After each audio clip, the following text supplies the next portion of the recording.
Bismillahirrahmanirrahim.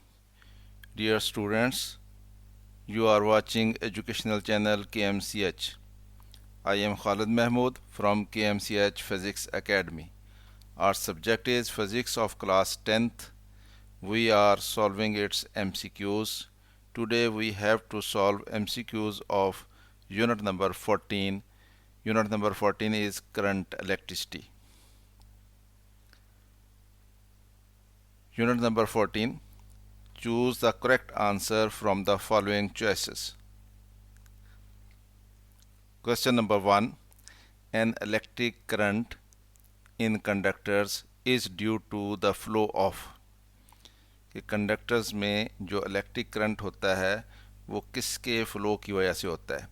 ए पे हमें option दी गई है पॉजिटिव आयंस के फ्लो की वजह से, बी पे ऑप्शन दी गई है नेगेटिव आयंस के फ्लो की वजह से, और सी पे ऑप्शन दी गई है पॉजिटिव चार्जेस के फ्लो की वजह से, और डी पे ऑप्शन दी गई है फ्री इलेक्ट्रॉन्स के फ्लो की वजह से. तो हमें ये मालूम है इन मेटल्स, जो मेटल्स क्या होते हैं वो कंडक्टर्स होते हैं. The current is produced only due to the flow of free electrons, जो कि नेगेटिव चार्जेस होते हैं. तो इसलिए फ्री इलेक्ट्रॉन्स जो हैं उनके फ्लो की वजह से कंडक्टर्स में इलेक्ट्रिक करंट बनता है. तो कंडक्टर्स में फ्री इलेक्ट्रॉन्स होते हैं और वो कंडक्टर में जब उनको पोटेंशियल डिफरेंस मिल जाता है तो वो फ्लो करते हैं फिर. तो इसलिए हमारा ऑप्शन जो है वो डी पे दुरुस्त है, free electrons.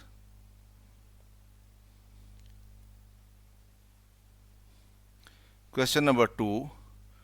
What is the voltage across a 6 ohm resistor when 3 ampere of current passes through it? कि एक हमारे पास रेजिस्टेंस है जो कि 6 ओम की है और उसमें से 3 एम्पियर करंट गुजर रहा है. हमने ये बताना है कि उसके अक्रॉस वोल्टेज कितना है. तो ओम्स लॉ अप्लाई होगा.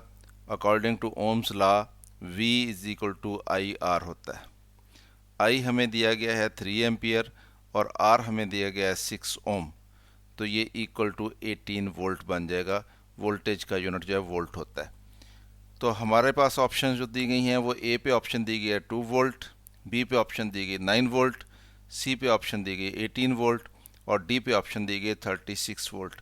तो इस तरह से हमारी ऑप्शन जो है वो सी पे करेक्ट है, 18 वोल्ट. तो हम उसके सामने वाला सर्कल उसको ब्लैक करते हैं. Question number 3. What happens to the intensity or the brightness of the lamps connected in series? कि हमने लैंप कनेक्ट किए हैं और वो सीरीज़ में कनेक्ट किए हैं. हमसे ये पूछा गया है कि उनकी इंटेंसिटी या ब्राइटनेस जो है उसको क्या होगा. As more and more lamps are added, कि अगर हम ज़्यादा से ज़्यादा लैंप जो है वो ऐड करते जाएं, यानी सीरीज़ में लैंप्स की तादाद बढ़ाते चले जाएं, तो उनकी जो इंटेंसिटी होगी या उनकी जो ब्राइटनेस होगी, जो लाइट एमिट कर रहे होंगे वो, उसके ऊपर क्या फ़र्क पड़ेगा, हमसे ये पूछा गया है. हमें ऑप्शन दी गई ए पे इंक्रीजेस, कि उनकी इंटेंसिटी या ब्राइटनेस इंक्रीज़ कर जाएगी. बी पे हमें कहा गया है कि उनकी इंटेंसिटी या ब्राइटनेस जो डिक्रीज़ हो जाएगी, डिक्रीजेस. सी पे हमें कहा गया रिमेन्स द सेम, यानी कोई फ़र्क नहीं पड़ेगा इंटेंसिटी पे और ब्राइटनेस पे. और डी पे हमें कहा गया कैन नॉट बी प्रिडिक्टेड, यानी हम अंदाज़ा नहीं कर सकते कि क्या होगा. तो हमें ये मालूम है when we attach more and more lamps in series, कि सीरीज़ में अगर ज़्यादा से ज़्यादा लैंप अटैच किए जाएं, the total resistance of the circuit goes on increasing. तो क्या होता है, वो जितने ज़्यादा लैंप अटैच करते चले जाएंगे सीरीज़ में, उतनी रेजिस्टेंस जो है सर्किट की बढ़ती चली जाएगी. Due to increase in resistance the current passing through the circuit decreases, और सर्किट की रेजिस्टेंस जितनी ज़्यादा हो उतना करंट कम होता चला जाता है. तो हम लैंप ऐड करते चले जाएंगे तो रेजिस्टेंस बढ़ती चली जाएगी, रेजिस्टेंस बढ़ती चली जाएगी तो करंट डिक्रीज़ होता चला जाएगा. और जब करंट डिक्रीज़ होता है तो फिर इंटेंसिटी और ब्राइटनेस जो है वो कम हो जाती है लैंप्स की. देयरफॉर इंटेंसिटी और brightness of the lamps decreases, तो वो डिक्रीज़ हो जाएगी. तो हमारा ऑप्शन बी पे दुरुस्त है. बी के सामने का सर्कल जो है वो हम ब्लैक कर देते हैं.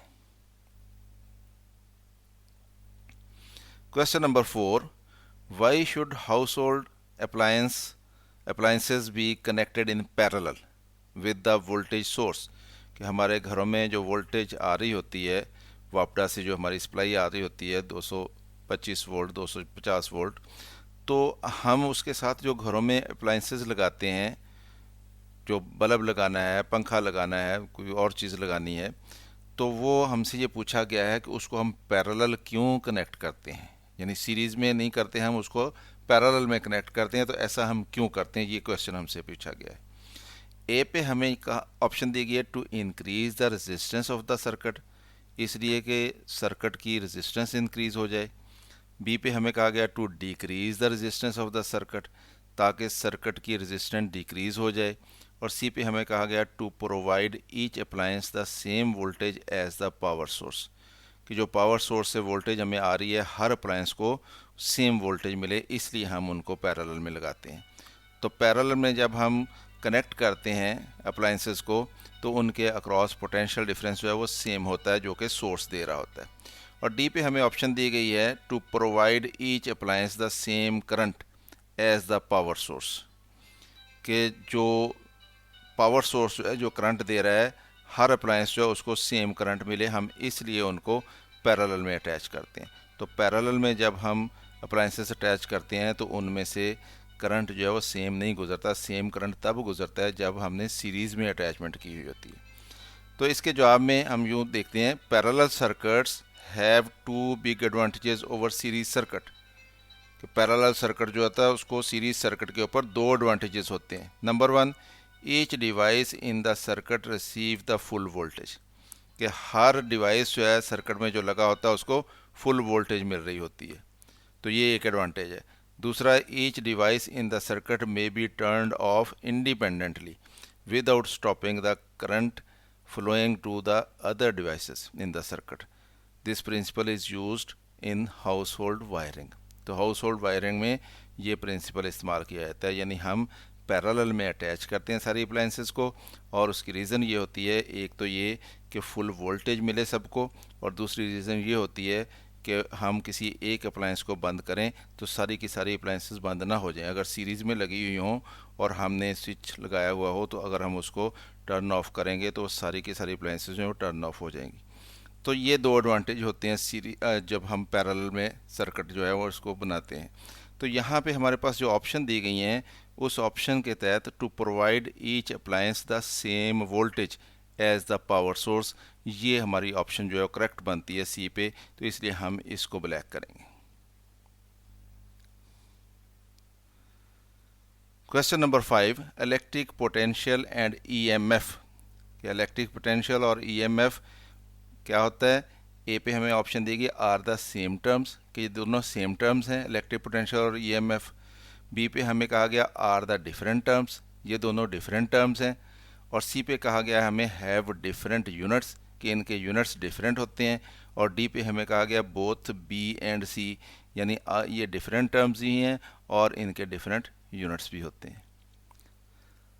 तो इलेक्ट्रिक पोटेंशियल और ईएमएफ जो है, इनका दोनों का यूनिट तो सेम होता है, यानी दोनों को वोल्ट में मेजर किया जाता है। अब इलेक्ट्रिक पोटेंशियल क्या होता है और ईएमएफ क्या होता है, इसको हम देख लेते हैं। Electric potential at a point in an electric field is equal to the amount of work done in bringing a unit positive charge from infinity to that point, कि इन्फिनिटी से अगर हमने किसी चार्ज को लेके आना हो, यूनिट पॉजिटिव चार्ज को किसी इलेक्ट्रिक फील्ड के अंदर, तो जितना हमें उसके ऊपर वर्क करना पड़ता है वो उस पॉइंट का इलेक्ट्रिक पोटेंशियल कहलाता है। And the energy supplied by a unit charge as it moves from one point to the other in the direction of the field, कि अगर यूनिट पॉजिटिव चार्ज जो है फील्ड की डायरेक्शन में move करे तो वो जो हमें एनर्जी सप्लाई करता है उसको हम पोटेंशियल डिफरेंस कहते हैं उन दोनों पॉइंट्स के दरमियान। तो ये V is equal to W over Q होता है, और इसका यूनिट वोल्ट होता है। वोल्ट क्या होता है, जूल पर कूलम होता है। और इसके बरक्स जो EMF होती है वो क्या होती है, a source of electromotive force converts non electrical energy into electrical energy. तो ये कोई सोर्स जो है जब किसी दूसरी फॉर्म से एनर्जी को इलेक्ट्रिकल एनर्जी में कन्वर्ट करता है तो उसकी मेजरमेंट हम EMF में करते हैं। फॉर एग्ज़ाम्पल बैटरीज़ वगैरह या जनरेटर वगैरह, तो हम कहते हैं इतनी EMF है इनकी, तो उसके लिए फार्मूला हमारे पास होता है E=W/Q। तो इसका यूनिट भी हमारे पास वोल्ट होता है। ये दोनों जो हैं दो डिफरेंट टर्म्स हैं जो इस्तेमाल की जाती हैं, यूनिट इनका सेम होता है। तो इसलिए ये डी वाला ऑप्शन तो दुरुस्त नहीं होगा, बोथ बी एंड सी, क्योंकि बी पे कहा गया आर डिफरेंट टर्म्स, ये तो ठीक है, और फिर सी पे कहा गया हैव डिफरेंट यूनिट, तो यूनिट इनका डिफरेंट नहीं होता, इसलिए डी वाला आंसर हमारा करेक्ट नहीं है। हैव डिफरेंट यूनिट ये वैसे करेक्ट नहीं है क्योंकि यूनिट उनका सेम होता है। तो आर द सेम टर्म्स ये भी करेक्ट नहीं है क्योंकि ये दो डिफरेंट टर्म्स हैं जो यूज़ की जाती हैं, इलेक्ट्रिक पोटेंशियल और EMF are the different terms. तो इसलिए हमारा बी वाला ऑप्शन जो है ये दुरुस्त है। Question number 6, when we double the voltage in a simple electric circuit, we double the, कि जब हम किसी आम इलेक्ट्रिक सर्किट में वोल्टेज को डबल कर देते हैं तो इससे क्या चीज़ डबल हो जाती है। ए पे हमें ये कहा गया है कि करंट डबल हो जाता है, बी पे हमें कहा गया पावर डबल हो जाती है, सी पे हमें कहा गया रेजिस्टेंस डबल हो जाती है, और डी पे हमें कहा गया बोथ ए एंड बी, यानी करंट भी डबल हो जाता है और पावर भी डबल हो जाती है। तो हमें ये मालूम है V=IR होता है, ये ओम्स लॉ है, यानी V प्रोपोर्शनल टू I होता है, यानी जितना ज़्यादा वोल्टेज होगा उतना ज़्यादा करंट होगा। तो current is directly proportional to voltage, तो करंट वोल्टेज के डायरेक्टली प्रोपोर्शनल होता है। तो इसका क्या मतलब हुआ, इसका मतलब ये हुआ कि अगर हम वोल्टेज डबल करेंगे तो करंट भी डबल हो जाएगा, अगर हम वोल्टेज 3 गुना करेंगे तो करंट भी 3 गुना हो जाएगा, अगर हम वोल्टेज को 4 गुना कर देंगे तो करंट भी 4 गुना हो जाएगा, क्योंकि वो डायरेक्टली प्रोपोर्शनल है। So if we double the voltage the current will become double, तो करंट तो डबल हो जाएगा, ये तो हमें यहाँ से पता चल गया। फिर उसके बाद हमारे पास फार्मूला है पावर के लिए, पावर =VI होता है, तो ये I²R होता है। तो जब हम वोल्टेज जो है इसको डबल करेंगे तो वोल्टेज के डबल करने से ये हमारे पास जो करंट है वो भी डबल हो जाता है और उसका फिर स्क्वायर है हमारे पास। तो जब उसका स्क्वायर आ जाएगा तो स्क्वायर को खोलेंगे तो पावर जो है वो तो 4 गुना हो जाएगी, तो the power will increase 4 times. तो इसलिए पावर जो है वो डबल नहीं होगी, पावर जो है वो 4 गुना बढ़ेगी और जो करंट है वो दुगना हो जाएगा। तो इसलिए हमारा ऑप्शन जो है वो ए वाला दुरुस्त है कि करंट डबल होगा, पावर जो है डबल नहीं होगी, ये 4 गुना होगी, रेजिस्टेंस के ऊपर फ़र्क नहीं पड़ता, और बोथ ए एंड बी ये हमारा आंसर करेक्ट नहीं है क्योंकि ये पावर जो है वो दुगनी नहीं होगी। तो इसलिए हमारा ऑप्शन ए वाला करेक्ट है, हम उसके सामने सर्कल जो है उसको ब्लैक कर देते हैं। Question number 7, if we double the current and the voltage in a circuit while keeping its resistance constant, कि एक सर्किट है उसकी रेजिस्टेंस कांस्टेंट रखें और उसमें करंट और वोल्टेज जो है उसको डबल कर दें। द पावर, पावर को क्या होगा, ए हमें कहा गया रिमेन्स अनचेंज्ड, उस पर कोई फ़र्क नहीं पड़ेगा, तो ज़ाहिर है पावर जो है उस पर फ़र्क तो पड़ेगा। बी पे है हाफ, तो यानी हाफ हो जाएगी वो। सी पे हमें कहा गया है डबल्स, यानी डबल हो जाएगी, और डी पे हमें कहा गया है क्वाड्रुपल्स। क्वाड्रुपल्स का मतलब होता है 4 टाइम्स, यानी 4 गुना हो जाएगी। तो हमें मालूम है पावर जो है VI होता है और V की वैल्यू IR होती है, तो इसलिए I²R बन जाता है। तो अगर हम करंट और वोल्टेज जो है उसको इंक्रीज़ करेंगे तो when we double the voltage the current will become double, the power will increase 4 times. तो इसलिए पावर जो है वो 4 गुना बढ़ जाएगी। तो इसलिए हमारा ऑप्शन जो है वो डी पे दुरुस्त है, 4 टाइम्स या quadruples. Question number 8, what is the power rating of a lamp connected to a 12 volt source when it carries 2.5 ampere, यानी एक लैम्प है उसको हमने कनेक्ट किया हुआ है 12 वोल्ट उसको सोर्स के साथ, और वो जो करंट ले रहा है वो 2.5 एम्पियर ले रहा है, और हमने ये बताना है उस लैंप की पावर क्या है। तो हमें ये मालूम है पावर के लिए हमारे पास फार्मूला है पावर =V × I होता है। V हमें दिया गया 12 वोल्ट, पोटेंशियल डिफरेंस दिया गया उसको, करंट जो वो ले रहा है वो 2.5 एम्पियर ले रहा है, तो इसलिए 12 इंटू 2.5 ये 30 बनता है, और पावर के लिए यूनिट जो है वो वाट बनेगा। तो हमारे पास ये ऑप्शन जो है सी पे मौजूद है 30 वाट, तो इसका मतलब ये है कि सी वाली ऑप्शन दुरुस्त है। ए पे ऑप्शन है 4.8 वाट, बी पे ऑप्शन है 14.5 वाट, सी पे ऑप्शन है 30 वाट और डी पे ऑप्शन है 60 वाट। तो हमारा सी वाला ऑप्शन करेक्ट है, तो इसको हम सर्कल को ब्लैक कर देते हैं। Question number 9, the combined resistance of two identical resistors, कि दो हमारे पास रेजिस्टेंसेस हैं और वो आइडेंटिकल हैं, यानी एक जैसी हैं, दोनों की वैल्यू एक है। कनेक्टेड इन सीरीज, उनको हमने सीरीज में कनेक्ट किया, इज 4 ओम्स, तो वो कंबाइंड रेजिस्टेंस उनकी कितनी बनी, 4 ओम बनी, सॉरी 8 ओम बनी। Their combined resistance in a parallel arrangement will be, अगर हम उनको पैरेलल लगा दें तो फिर उनकी कंबाइंड रेजिस्टेंस क्या होगी, ये हमसे पूछा गया। यानी एक दफ़ा फिर समझें इस क्वेश्चन को कि दो रेजिस्टेंसेज हैं हमारे पास, दोनों एक जैसी हैं, आइडेंटिकल हैं, और हमने उनको सीरीज़ में लगाया तो वो 8 ओम बनी। तो जब हम रेजिस्टेंसेस को सीरीज़ में लगाते हैं तो वो उनकी जो कंबाइंड रेजिस्टेंस होती है वो उनको ऐड करके हासिल होती है। इसका मतलब वो दोनों एक जैसी हैं, तो उनको ऐड करके 8 ओम हासिल हुआ है, तो इसका मतलब हर रेजिस्टेंस जो है वो 4 ओम की है, यानी आर ई बराबर होता है R1 प्लस R2। तो यहाँ पे दोनों रेजिस्टेंस एक जैसी हैं, R1 भी R है और R2 भी R है, तो ये दोनों टोटल होके 8 ओम बनी। तो इसका मतलब ये कि 2R बराबर 8 ओम बनी, तो R कितनी होगी, 4 ओम। तो हर रेजिस्टेंस जो है 4 ओम की है यहाँ, इसका मतलब। अब हमने ये 4 ओम की दोनों रेजिस्टेंस जो हैं 4 ओम की, अब हमने इसको लगा दिया है पैरेलल।